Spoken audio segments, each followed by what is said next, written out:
harus bangun mood dulu lagi. Jadi juga lagi sakit lagi. Jika dari keren banget interview kita, Roril, gue nanya nih apa adanya sama dia. Ntar deh, aduh seru, lebih seru dari gue bayangkan. Tungguin ya.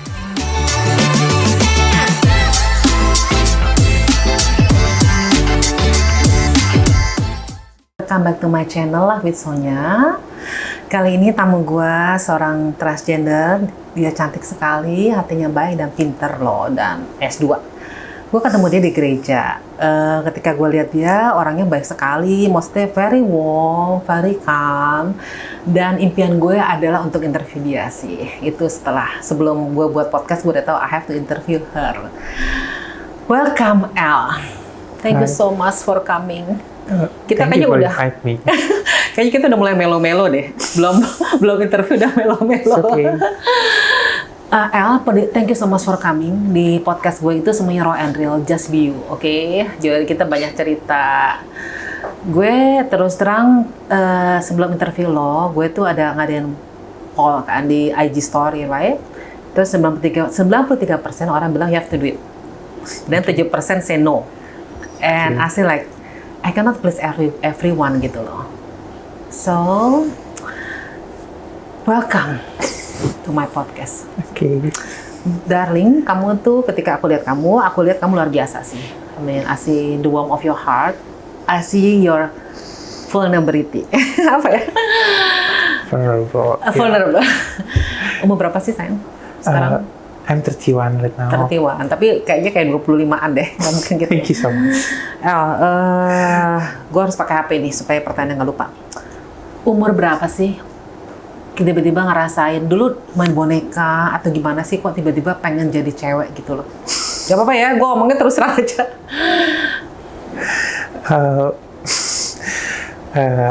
Ya aku ngerasa bahwa dari kecil aku emang beda sih. Iya. Kayak aku ngerasa nggak fit sebagai cowok dengan gambaran cowok gitu. Bahkan ketika aku masih kecil juga aku ngeliat kakak yang cantik gitu, and I want to be like her. You want to be like her? I want to be like her gitu. Nah cuman kalau ditanya apakah dulu gue main boneka, iya gue main boneka.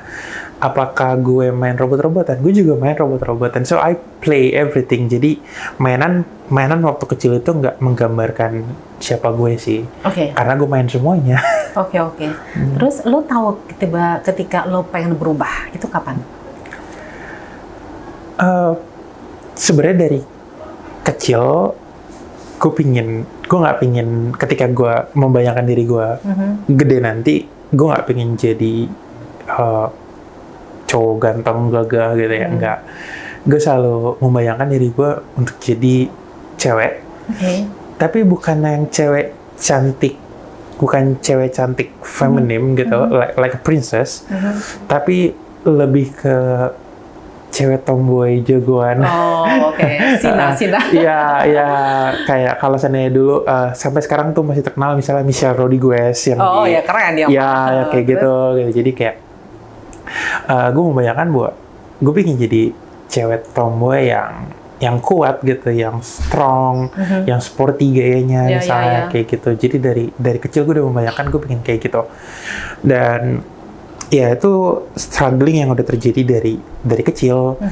Dan gue memutuskan pada akhirnya come out di umur 28. 28 atau 29 itu kurang lebih. Sih ya, iya, baru banget. Iya. Terus your family, mama, papa gimana? Well, they cannot accept me for sure.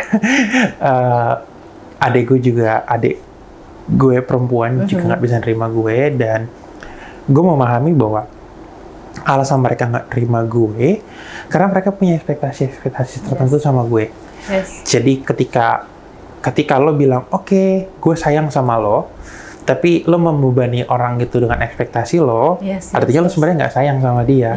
Yang lo sayang itu adalah diri lo sendiri dengan ekspektasi lo. Dan itu yang kurang lebih terjadi sama orang tua gue gitu. Kayak nyokap gue tuh punya sangat-sangat ekspektasi bahwa kamu tuh anak laki-laki mama gitu kan, kamu tuh harusnya kuat, kamu harusnya jadi pelindungnya mama. And then I'm thinking at the time kayak oh berarti perempuan itu lemah ya, nggak bisa kuat. Padahal no, I mean like woman is way stronger than man, for sure gitu kan, for sure. Dan yang namanya ngelindungin keluarga itu bukan tugas laki-laki, itu tugas seluruh anggota keluarga untuk saling melindungi satu sama lain gitu. Jadi itu ekspektasi nyokap gitu ke gue, dan yang nyokap sayang itu bukan gue nya tapi impian dia atau ekspektasi dia ke gue. Jadi ya kurang lebih keluarga gue nggak nerima sih. Gue pengen nangis lo coy. It's okay. Terus kemudian dibuang nggak sih sama keluarga? Kalau dibuang kayak terlalu Sarkastik kamu. bukan sarkas ya, terlalu Apa ya? Terlalu kasar strong ya, terlalu strong ya. Sorry to say. Sebenarnya sih nggak dibuang, cuman aku memilih untuk menjauh. Oke. Aku memilih untuk menjauh. Atau misalnya kontakku dengan mamaku itu aku ngeblok dia di WhatsApp. Karena perkataan dia setiap hari itu menyakiti aku. Misalnya kayak memanggilku dengan namaku yang lama, ngasih foto-foto aku yang lama gitu. Jadi aku memilih untuk menjaga kesehatan mentalku dengan memblok dia. Tapi sebelum aku blok pun aku bilang kok, maaf Ma, aku blok ya. Tapi kalau ada apa-apa, Mama bisa telepon kok. Jadi aku hanya blok chat tapi nggak blok telepon gitu. Aku ngerti ya. Terus? Karena karena aku di beberapa momen juga aku nggak kuat ketika aku tidak menjaga diriku untuk menjauh, yang ada mereka terus menekanku dan itu sebenarnya menyakiti hatiku sih kayak gitu. Aku pernah lihat kamu itu, kamu pernah ngepost di IG story, and something touch my heart, yaitu papa kamu gendong kamu waktu kecil. Itu like wow, dulu like gimana sih maksudnya kayak? Dulu tuh kamu masih bentuk cowok dan papa kamu gendong kamu, pangku kamu, and this picture touch my heart aja gitu loh. Tapi itu dulu gitu, maksudku keluargaku nggak akan memperlakukanku sebagai hal yang sebagai seseorang yang sama lagi sih sekarang, dan itu membuatku sedih aja gitu. Aku selalu tekankan sama mereka bahwa aku nggak berubah, aku tetap anaknya mereka gitu, tapi mereka dengan ekspektasinya yang nggak bisa nerima aku gitu. Dan aku sempat banget bilang sama mamaku sebelum pada akhirnya kami berpisah jalan gitu. Waktu itu mamaku masih tinggal, tinggal di rumah yang waktu itu aku kontrak gitu kan, aku sewa. Lalu mamaku tinggal bareng aku, dan sebelum akhirnya kami berpisah jalan, termasuk pisah tempat tinggal, aku pernah bilang bahwa Mama pengen punya anak laki-laki yang depresi, bahkan pernah percobaan bunuh diri, dibandingkan anak perempuan yang bahagia ya. Itu aku sempat ngomong kayak gitu ke mamaku gitu, dan mamaku tetap meracau dan ngamuk-ngamuk dan tetap nggak mau memahami kalimat itu gitu. And that's truly make me sad. Yes. Gitu. Sorry to say, pernah depresi ya El? Iya, aku dulu sempat mengalami depresi. Bukan self-diagnose ya, emang literally diagnosed by a psychiatrist and psychologist. Tapi itu dulu sih, kayak tahun 2017, tahun 2019-an. Wah, itu baru loh. Iya. Aku mau tanya, pernah nyalain Tuhan nggak sih? Kenapa gue diciptain, kok gue kayak gini gitu? Tentu pernah marah juga sama Tuhan. Tapi buat gue, dan yang gue pelajari ya, di Alkitab pun juga ada kok ayat yang isinya marah-marah ke Tuhan. For example, like Psalm 88 gitu. Dan pertanyaan sederhananya, kok bisa ada ayat yang isinya marah-marah ke Tuhan? Dan itu ada di Alkitab. The only logical explanation for that is because God allow it. Dan aku merasa bahwa Tuhan lebih memilih kita marah ke Dia, kesal ke Dia, ngomong apa adanya ke Dia, karena itu sebagai bukti bahwa kita masih percaya sama Tuhan. Karena kalau kita nggak marah sama Tuhan, kan artinya kita udah nggak percaya Tuhan ada tuh. Jadi ya tentu gue kalau lagi capek, kayak handphone gue rusak barusan banget, jatuh. And I don't even have money to fix it gitu.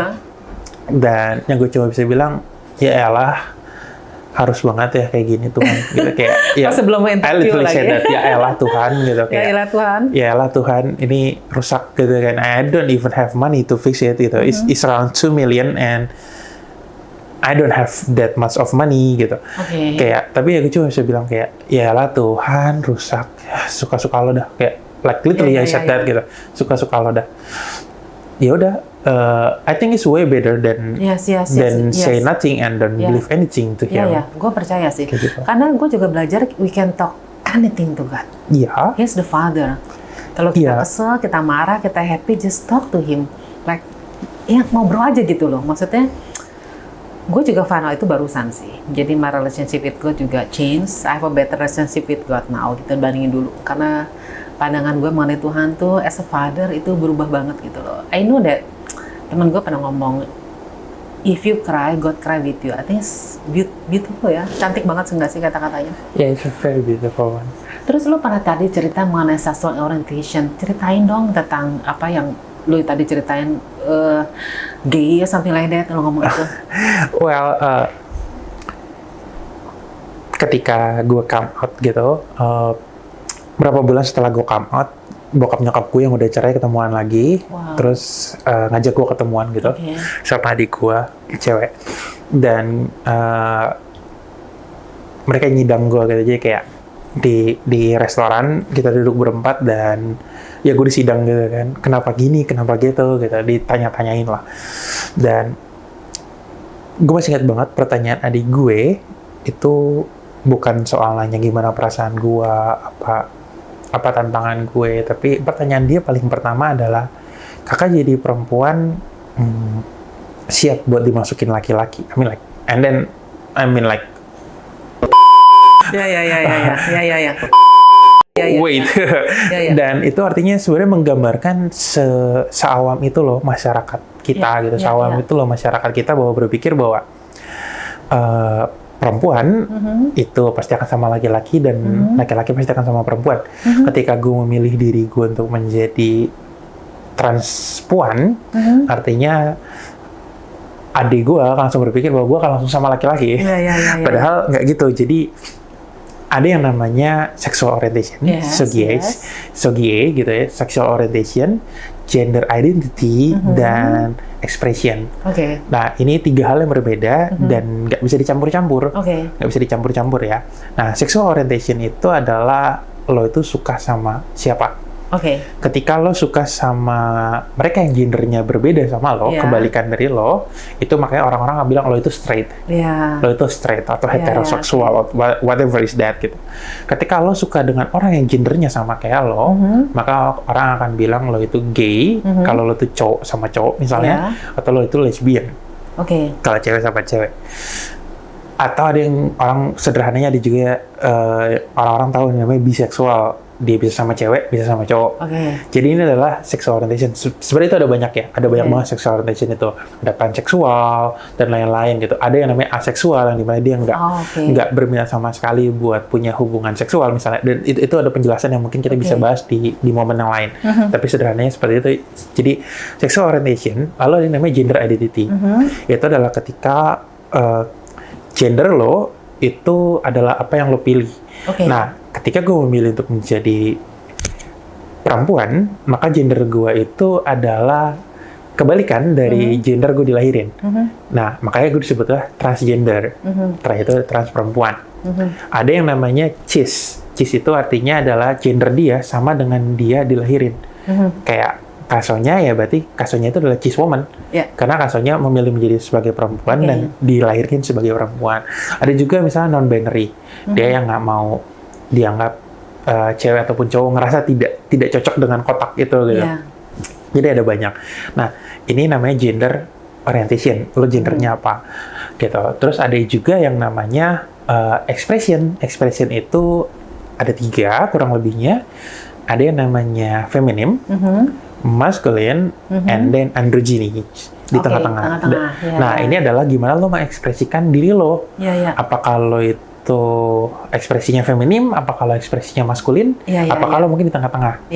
Dan misalnya kayak gue, berarti kalau ditanya gue itu apa? Oh, gue itu adalah seorang biseksual Berarti gue bisa suka sama cewek ataupun sama cowok. Oke. Gue adalah bisexual trans woman, bisexual trans woman with expression androgynous. Jadi kayak ekspresiku tuh bisa feminim maupun bisa maskulin gitu. Kayak gitu. Jadi ini adalah hal yang berbeda. Nah, Sonya nggak bisa dan masyarakat tidak bisa menyamakan bahwa oh dia kalau ekspresinya feminim, misalnya kalau ada dia cis gitu ya, misalnya ada cowok ekspresinya feminim, artinya dia pasti sukanya sama cowok. Belum tentu juga. Jadi tergantung ya. Iya, jadi itu hal yang tidak bisa digabungkan gitu ya. Jadi nggak bisa dibikin stereotip bahwa oh kalau dia cowok kemayu maka dia pasti sukanya sama cowok gitu. Atau kalau misalnya ada cewek tomboy banget, rambut cepak, artinya dia pasti sukanya sama cewek juga. Nggak bisa disamain gitu, nggak bisa digabungin gitu. Karena itu adalah ekspresinya dia, identitas gendernya dia itu belum tentu seperti yang orang pikir bahwa akan sama dengan orientasi seksualnya dia. El, mau nanya, pernah pacaran sama cewek? Pernah. Pernah pacaran sama cowok nggak? Jujur. Dekat doang. Pernah tidur sama cewek nggak? Pernah tidur. Masih bisa bangun ya, El? Iya bangun lah, kalau nggak bangun nggak di sini Kak. Udah meninggal.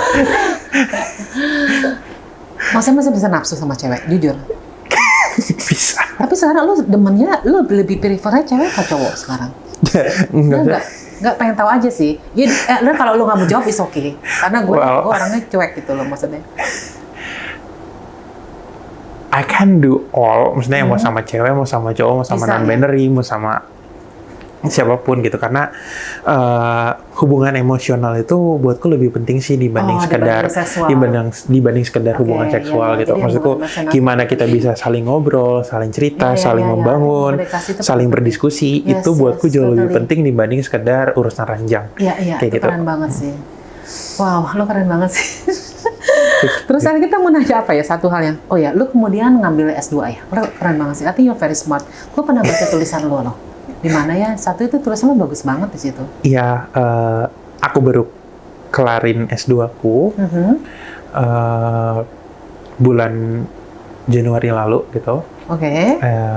In philosophy. Keren banget. I know, by scholarship. Wah, hebat. Dan impianku sekarang adalah bisa ngambil PhD di luar negeri sih. Wow, I wish your dream come true. And then maybe I can live there too, di beberapa tempat yang tidak transfobik ya. Karena sedih banget di sini banyak tempat nggak bisa nerima aku, ya karena penampilanku gitu, karena pilihan genderku. Dan ini sangat-sangat disedihkan ya.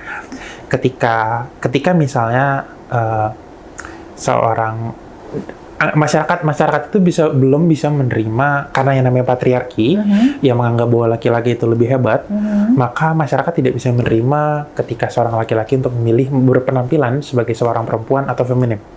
Sedangkan masyarakat bisa dengan gampangnya menerima seorang perempuan yang berpenampilan seperti laki-laki.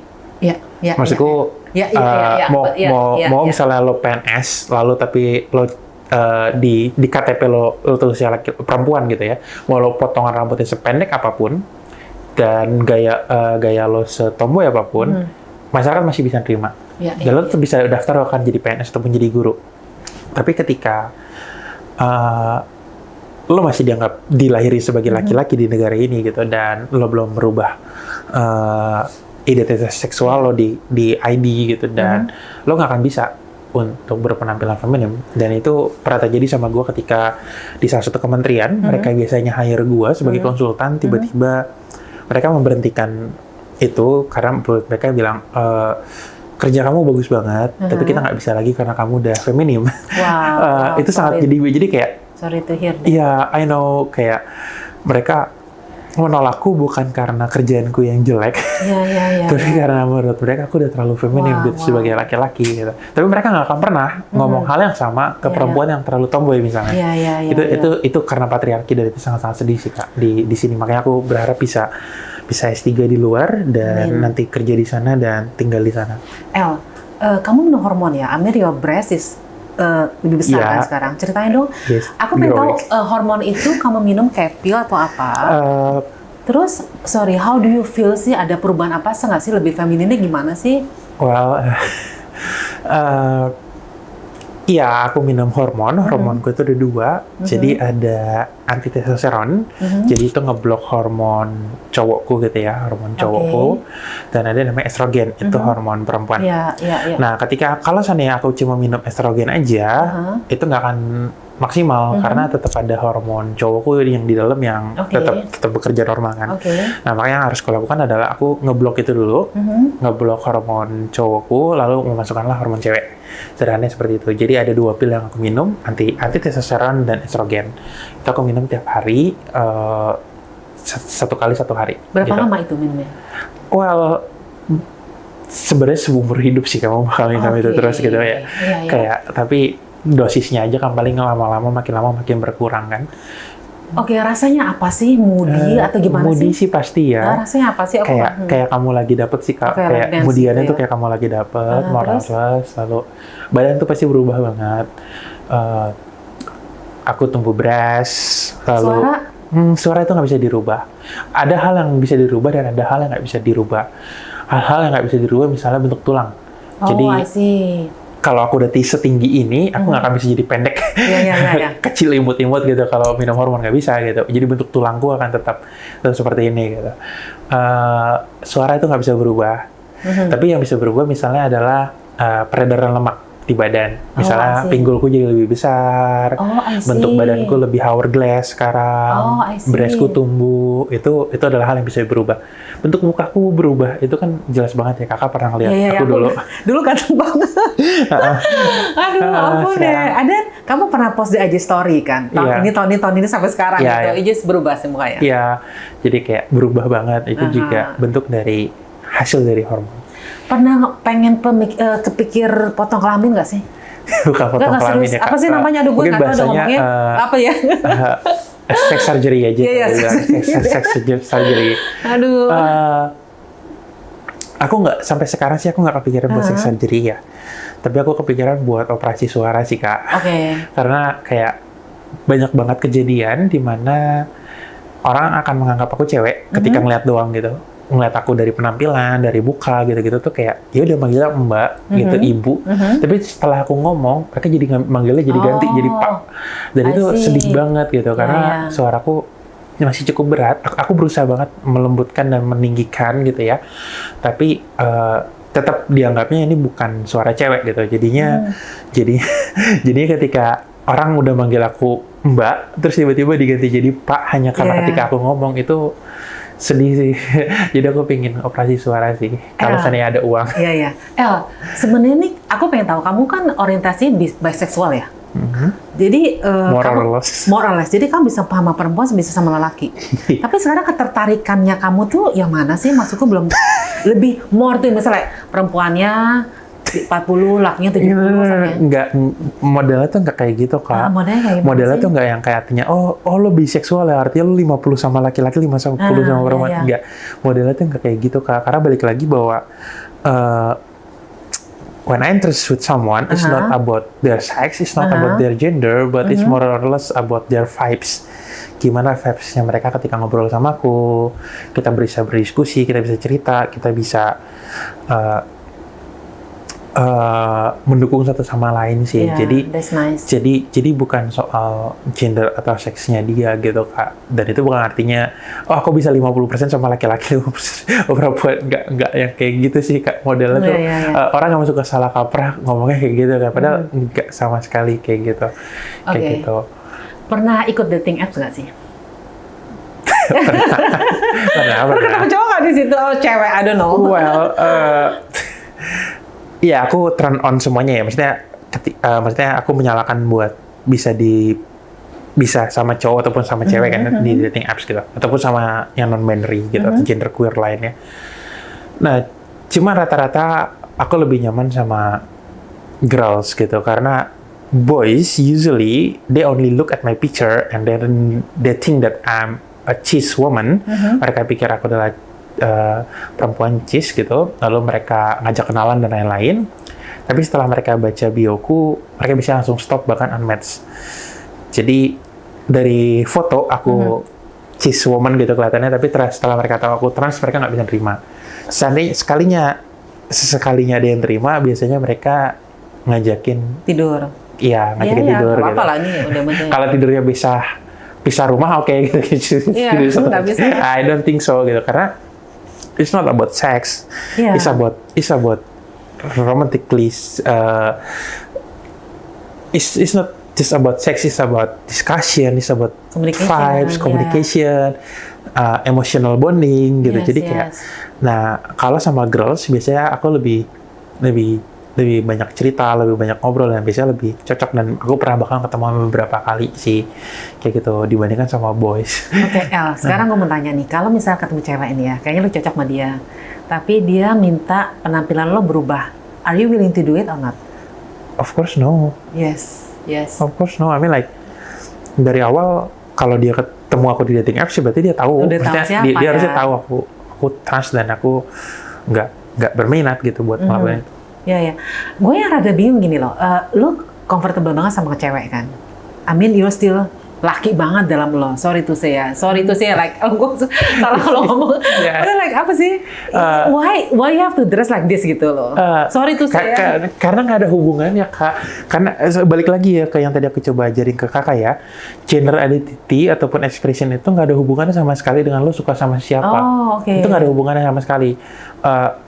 Bukan berarti artinya gue nemuin banyak banget teman-teman gue yang gay, itu dua cowok ganteng, nggak ada kemayunya sama sekali. Iya, terus? Tapi mereka saling naksir dan mereka berpasangan. Oke. Dan itu bisa gitu. Atau gue pernah nemuin dua temen gue lesbian, dua-duanya feminim. Ya udah, feminim aja gitu, nggak ada yang tomboynya satu, nggak ada yang feminim. Nah, dua-duanya feminim, dan itu bisa gitu. Jadi atau gue punya temen di mana cewek cowok, tapi yang ceweknya ini sangat-sangat tomboy banget gitu. Tomboy banget sampai lo mikir bahwa dia di cowok gitu. Tapi dia nikah gitu sama teman gua gitu. Dan mereka happy gitu, banget, have a happy family. Jadi nggak ada hubungannya antara penampilan lo dengan lo mau sama siapa, Kak. Ya, gue jadi lu lebih more emotional connection ya? Iya, maksudnya gender identity itu nggak ada hubungannya sama sexual orientation lo sih. Jadi nggak ada hubungannya identitas gender lo ataupun penampilan lo itu feminim atau maskulin, tuh nggak ada hubungannya sama sekali dengan lo bisa suka sama siapa. El, penutup nih, lo mau ngomong sama yang nonton di sini apa nih pesan-pesannya? Apa ya? Well, please be kind to others gitu, karena kita nggak pernah tahu apa yang udah dilewatin sama orang lain gitu ya. Jangan langsung ngejudge. Jangan langsung ngejudge. Apalagi maki-maki gitu ya. Jangan langsung ngejudge, apalagi maki-maki gitu.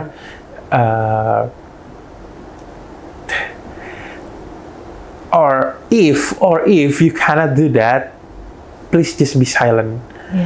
Kalau seandainya lo mau maki-maki atau lo mau marah-marah, do it in your heart gitu. Nggak perlu lo lampiasin dan menyakiti orang lain gitu. That's not nice. I think the greatest is love, right?